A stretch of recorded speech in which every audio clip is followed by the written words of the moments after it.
Well, hello everyone. I think this is recording. It's me, Courtney from the Brisbane Stoics, and this is for the Brisbane Stoicon. And I feel a bit bad, obviously, because Judith, who I'm interviewing today, will be at the Melbourne Stoicon at the same time, won't you?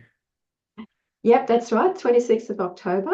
But it's lovely to be with you at least on screen with Brisbane Stoics because they're Yeah, such a wonderful. vibrant group and you've done such great things with them, Courtney. Well, yeah, they're obviously Brisbane has some very interested and interesting people in it. And our theme for this Stoicon is on building community, and that's probably a good way to introduce you because I would say that you're a friend of the Brisbane Stoics, and you've always been interested in the Brisbane Stoics, and you participate with them, and you especially on the Facebook page and that. And I think that's how we met is through the Brisbane Stoics. And I've known you for about 4 years now, I think, and we have that book club together. And you've been a very, very what's the word? I guess wonderful friend who brings that sense of community and stoicism to the fore. And yeah, I think that's been a good thing for me to kind of take away from our interactions. So that's wonderful. So I guess with that out of the way, maybe you should tell us something a little bit about yourself and your interest in Stoicism because some people wouldn't know, I'm sure. Take it away. Okay, well, thanks, Courtney. And thanks for your kind words. And for sure, we have become friends and the reading group, which we've got online, by the way, everyone, if you're not already involved, it's called Let's Read. And it's been going 4 years now. We started in 2020 and we've read so many wonderful texts, historical, philosophical, some more recent. Um, but we've really learned a lot and we've grown together as a community. It's been wonderful. Okay, so yeah, I started my interest in Stoicism, I guess, probably started a while ago. I studied Latin and Classical Greek at university, didn't use them for many years, and worked in different jobs, had kids, started getting interested again in writing about literature, and I wrote two books about the life and times of Jane Austen. I'm still an active member of the Jane Austen Society of Australia, contribute a lot there. And then in 2020, when the pandemic occurred, I happened to take a copy of Seneca overseas, and it just struck a chord, particularly in that time when,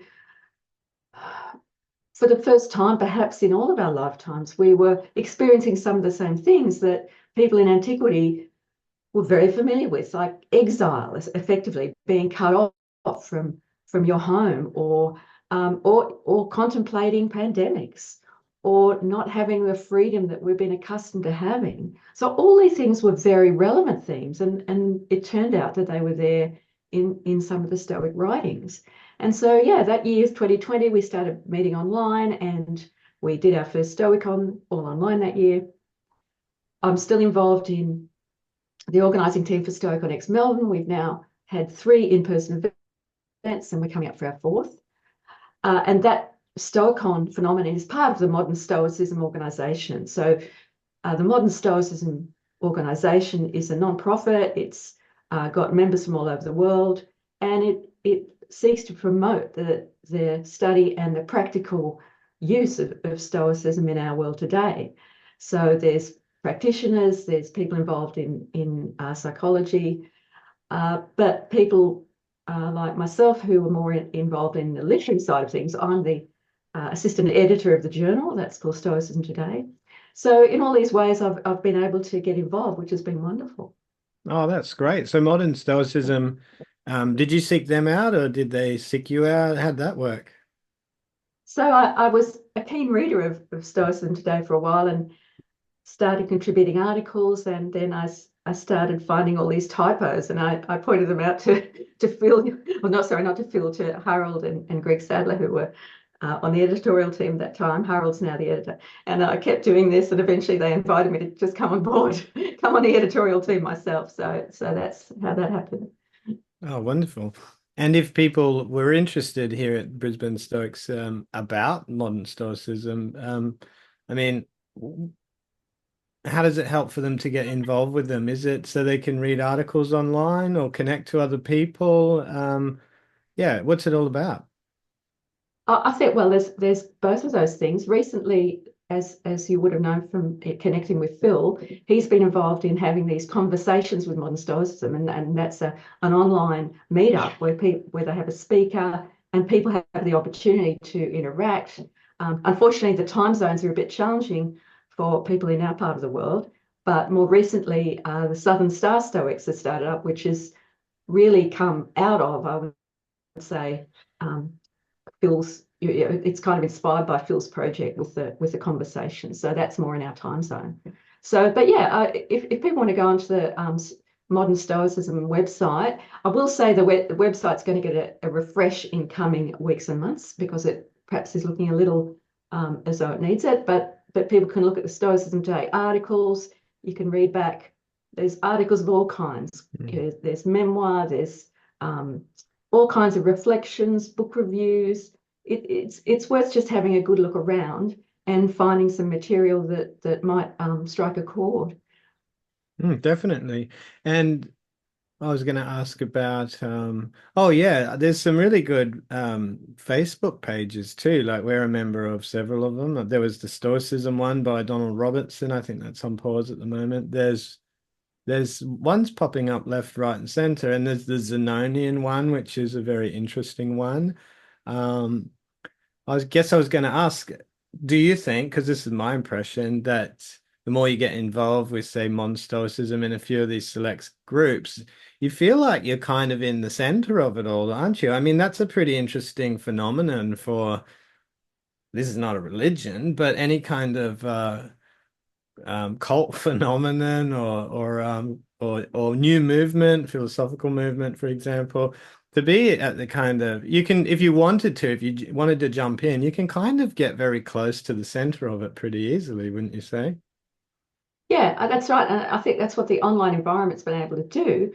But then it's the online environment's also been able to encourage in-person meetups, like as you have with the Brisbane Stoics and as we've had with Stoic and Ex Melbourne. So I think the online and the in-person interact really well together and Mm. kind of co-foster community. It's so exciting. For me, it feels like yeah, it's a really good opportunity to I don't know, to feel like you're involved with something that's growing and changing all the time. So that's really exciting.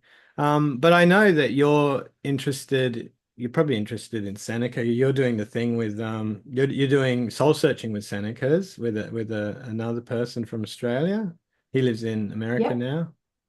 Um, that's right. Yep. but you've also spent time researching Marcus Aurelius. So you wrote a book, I believe, and it's coming out next year. So did you find out anything interesting that we didn't already know about Marcus Aurelius? What's the book about? Tell us a little bit about it. Sure. Well, what I wanted to frame the book around is there's a wonderful statement in Cassius Dio, who's one of the important historical sources for the period. Cassius Dio is actually alive.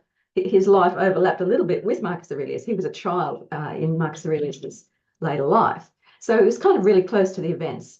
But there's a line in his history where he describes the time at which Marcus died and his son Commodus succeeded to the Roman imperial throne.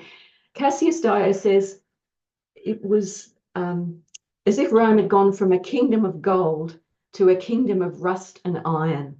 And it's such an evocative phrase. And so that kingdom of gold became how I wanted to frame the book. And so I just wanted to find the traces of Marcus's gold, as it were, through history, really.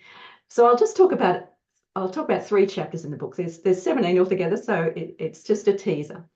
The first one I'll talk about is the chapter called A Golden Book. Now, I was just reading some other material from the ancient world, and I came across a reference to a book that was recited in front of Marcus Aurelius, and for which Marcus Aurelius paid the author this huge sum of money, all these gold pieces.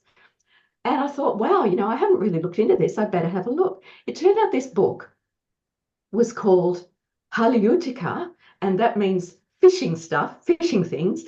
And it was by a writer called Oppian, who came from a place called Cyzicus, which was right over in the what's now the southeastern corner of Turkey. And this book is an epic poem in Greek. It's written in what's called hexameters, which is a kind of poetic meter. I think there's 5 books. And Oppian, this writer, went and recited it in front of Marcus and Commodus, and Marcus paid him this immense reward. So I thought, well, I'm going to have to actually get into this book and find out why it so appealed to Marcus Aurelius.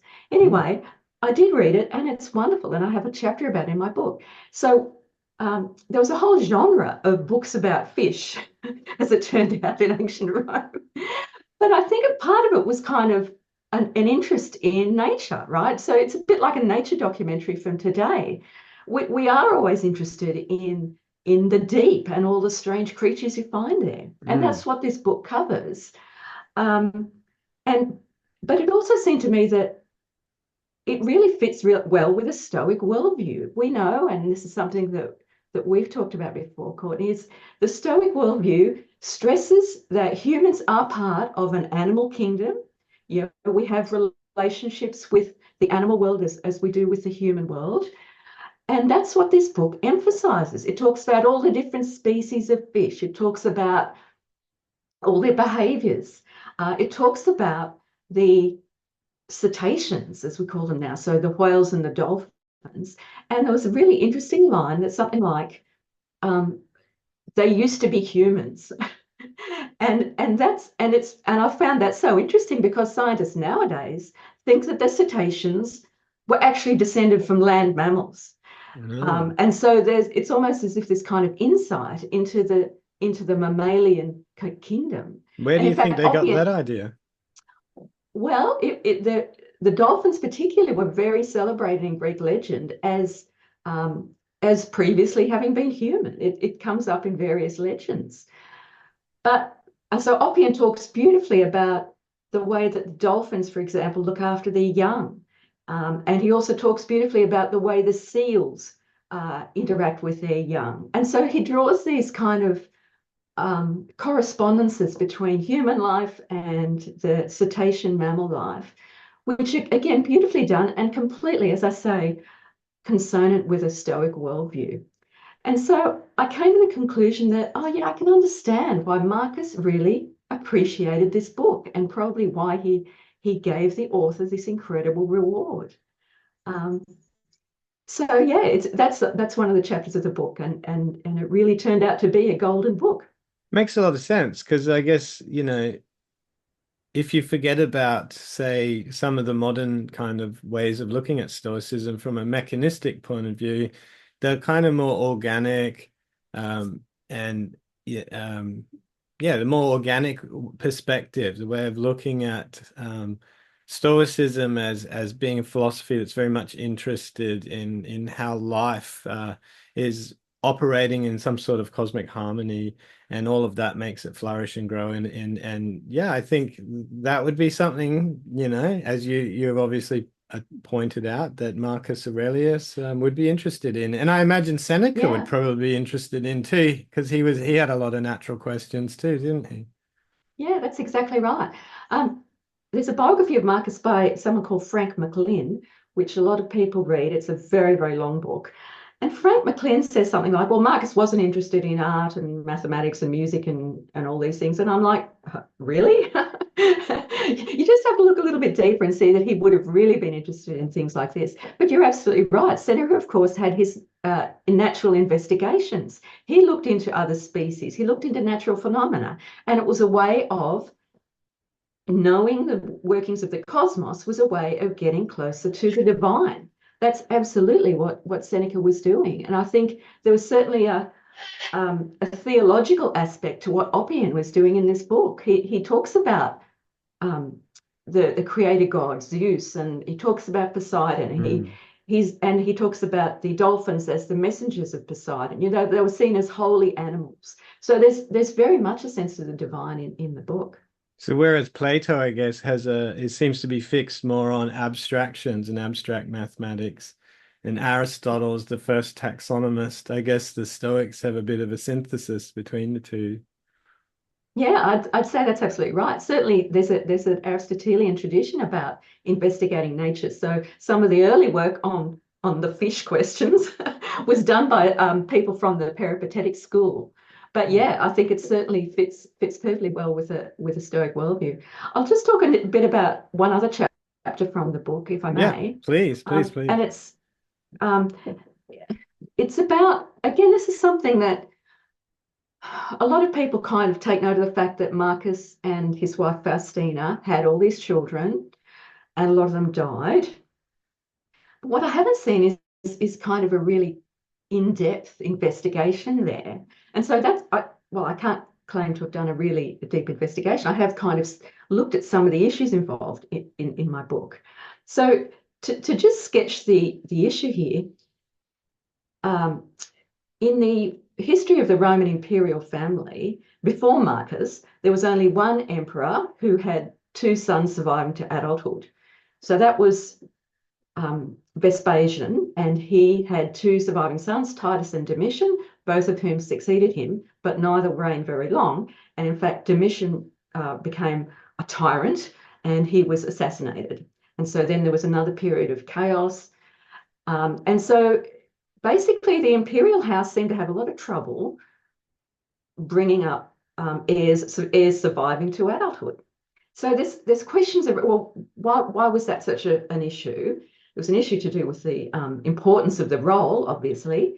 It would be good to be able to have the succession assured, but also what were the demographic factors? And so I started looking a little bit at that. Obviously, the issue, part of the issue is to do with child mortality in ancient Rome. Now, again, it might seem obvious that the facts might seem obvious, or it's actually not that easy to see what was going on. As often with our evidence from the ancient world, it's kind of patchy and it's a bit ambiguous. And so demographers have kind of relied really on proxy data sets from much later and quite different societies. We're forced to do that simply because we don't have the data from antiquity. But it does look as though child and infant mortality was so high as to maybe be around 30 to 40%. And that was even the case for, obviously, the imperial family had no issues around socioeconomic status because by definition they were the height of the socioeconomic tree. So even for them, obviously child mortality was extremely high. So okay, so that's part of it. But then we have Faustina actually had 14 live births as far as historians can tell. And out of that 14, only 6 survived to adulthood. And only one male, that's Commodus. And so again, I started to look, well, has anyone put forward any theories about this? And as far as I couldn't actually see any thoughts around this. But it did occur to me, well, hang on, Marcus and Faustina were first cousins. We know these days that cousin marriage can increase the incidence of certain childhood conditions. And so maybe that was a factor. In fact, for instance, I looked at some recent advice in Britain.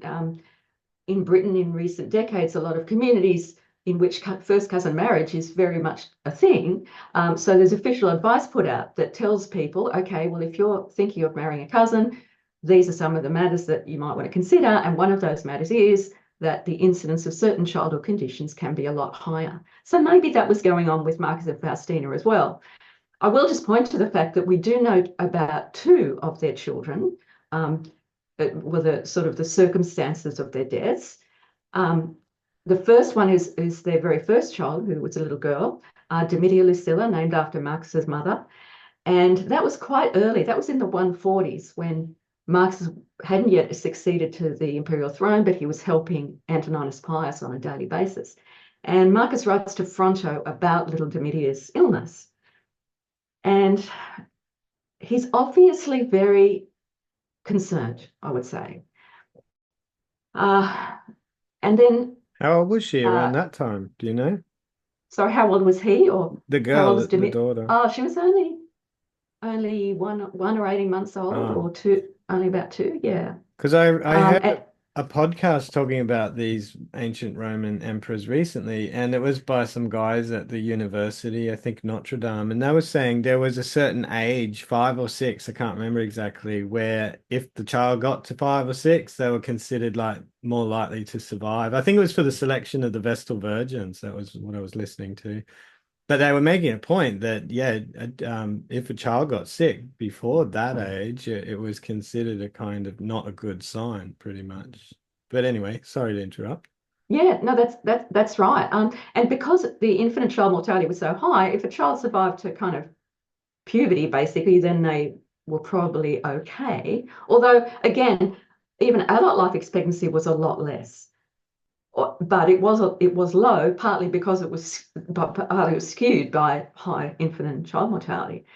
So yeah, little Domitia had some kind of cough. Marcus says, oh, she's emaciated. It's like, oh, okay, we wonder what that might be. And yeah, she didn't survive. The other one we know about was little oh no, Marcus Annius Verus, and he died just before he was age 7. He died just before Marcus was heading north on one of the Marcomannic expeditions, and it's reported that little Marcus had a tumor under his ear, and he died after an operation to remove the tumor. And the great Galen, the great doctor, was kind of called in, but he couldn't do anything. And I looked into the treatment of tumors in Galen's works, and he does talk about the dangers of excessive bleeding and so on. But then you think, okay, so probably whatever caused the tumor would have resulted in little Marcus's death anyway. So that suggests maybe some kind of cancer or yeah, other condition like that. So we don't know about that.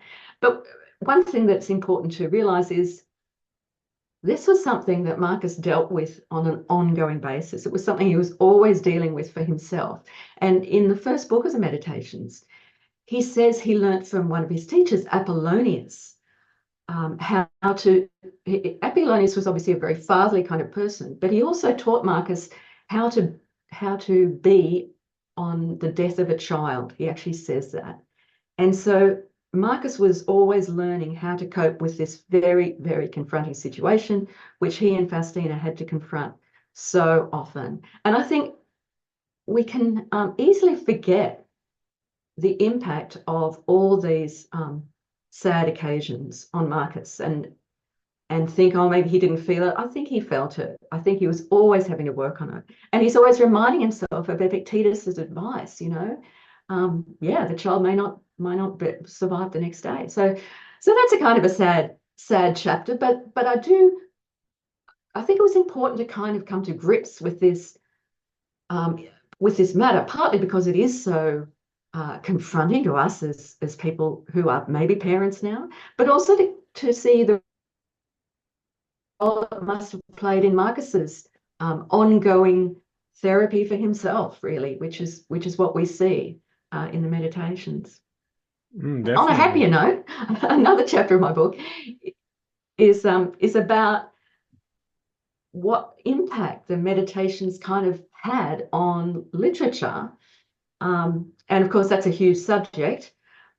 I'd already shown back in 2022 that one of the important English novelists, Daniel Defoe, who wrote what's described as the first English novel, Robinson Crusoe, in 1719, in that same year, Daniel Defoe put out a book called The Dumb Philosopher. Now, he put it out anonymously, but what that book turned out to be was basically a selection of Marcus's meditations, lifted straight from one of the current translations of the time and being presented as wisdom from the ages, but it was basically a straight take from Marcus. Wow. Now, historians of the English novel haven't recognised that. There was a great historian called Ian Watt, and in the 50s, he looked at this work of Daniel Defoe's and said, oh, well, obviously it came out of the English Protestant tradition. And I think, well, and I read it and I thought, hang on, no, that's definitely Marcus.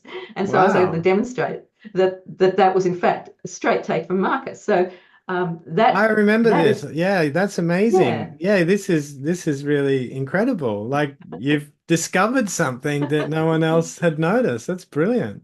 I Well know, done. right? And that led me thinking of other influences from Marcus, right? So in the 19th century, So basically, maybe around 150 years later, um, it's been estimated that Marcus's Meditations was an influence on Leo Tolstoy, the great Russian novelist, considered by many to be the greatest novelist of all time, the author of War and Peace and Anna Karenina. There's a scholar called Carlo Ginzburg, a literary scholar, who says quite unequivocally that Marcus's Meditations was a key influence on Tolstoy. And the way in which he said it was a key influence was Marcus's practice of stripping back. Marcus tells us, or tells himself, but telling us as well, when you see a complex cultural phenomenon like a fancy meal, you tell yourself it's just a dead pig or a dead chicken, or it's just the beautiful cloth is just stained with a shellfish juice. It's stripping things back into their elements and looking at things as, say, a child might look at them. Looking at them in a simple way, making things strange, is the way Ginsberg puts it. And Tolstoy does this in some of his works, and Ginsberg points directly to the influence of Marcus. And through Tolstoy, this influence fed right into the 20th century literary scene. So it fed into the English novelists of the 20s. It also fed into what was called the Russian formalist school. And what the Russian formalists were trying to do, there's a very famous programmatic article called Art as Device by the formalist Victor Shklovsky. And he says, habit and habituation makes you anesthetized to things. You don't see them anymore. But he thinks art's role should be to make us see things again. And of course, this is absolutely what the Stoics were doing. This is what Seneca says, he wants to see things as if with new eyes. This is what we are trying to do when we see things as they are. Yeah, and that's what Marcus is teaching us to do, and that's what Seneca's teaching us to do. And this was revolutionary in literature, as I say, even into the 20th century. So Marcus is still feeding into culture, I would say. And in fact, right up to the moment today. The last chapter of my book is called Marcus Goes to Hollywood. And I cover Fall of the Roman Empire from 1964, which covered the period of Marcus's death and Commodus' accession. And Alec Guinness played Marcus in that, and he was amazing. And in fact, that film really seemed to have some influence from the Meditations. I wouldn't say the same for Gladiator from the year 2000, which didn't look as though anyone had any acquaintance whatsoever with the Meditations. And Marcus, as played by Richard Harris in that film, is kind of really disappointing. He's so feeble. He doesn't have any vigor to him. It's quite a strange portrayal. But as we know, there's a sequel that's been in production. It's coming out later this year, Gladiator 2, which takes the story onto a next generation. So I think Marcus fan fiction is still very much with us today. Yeah, well, true. I think Donald Robertson even produced a graphic novel, didn't he? I haven't read it, but that would be interesting. I have to put that on my list of things to do. Yeah, well, that's super exciting. If you've done some wonderful things, that where you discovered that connection to what's his name? Daniel Defoe. Daniel Defoe. Did anything come of that? Did people like in academia kind of scratch their heads and go, "Wow, how'd you spot that?" Well, I did actually mention it to a specialist in the period, and he said something like, "Oh, but it was anonymous, wasn't it?" And I was like, well, yeah. So Defoe was a very, very interesting figure. He did write a lot of anonymous works. He was a spy. He was a businessman. He was spent time in prison for political activism. He did a lot of stuff. But yeah, he did put this out anonymously. But the secret, as I say, stood until I spotted it as being Marcus. Oh, well done. So the book comes out next year. Do you know when? January, February? No, I don't. I'm in the process of correcting the proofs as we speak, so I can't quite confirm a date yet. And so people will be able to order it online or from the bookshop. What are you expecting? Yep. I'm hoping in a few weeks to be able to give people a link to that. So watch this space. And obviously at Brisbane Stoics, we will keep people updated about when they can get their hot little hands on it. What is it going to be called, or what is it called? Marcus Aurelius and his legacy, seeking Rome's kingdom of gold. Beautiful. Well, this has been a really interesting conversation with the wonderful Judith Stove. Thank you very much for your time. And I hope Thank you, that, Courtney. yeah, I hope the Melbourne Stoicon is going to be as exciting as the Brisbane one inevitably will be. Thanks, Courtney. It's been a pleasure. All right. Well, I'm going to sign off here. Thanks again. Peace out, eh? Thanks. Bye. Bye.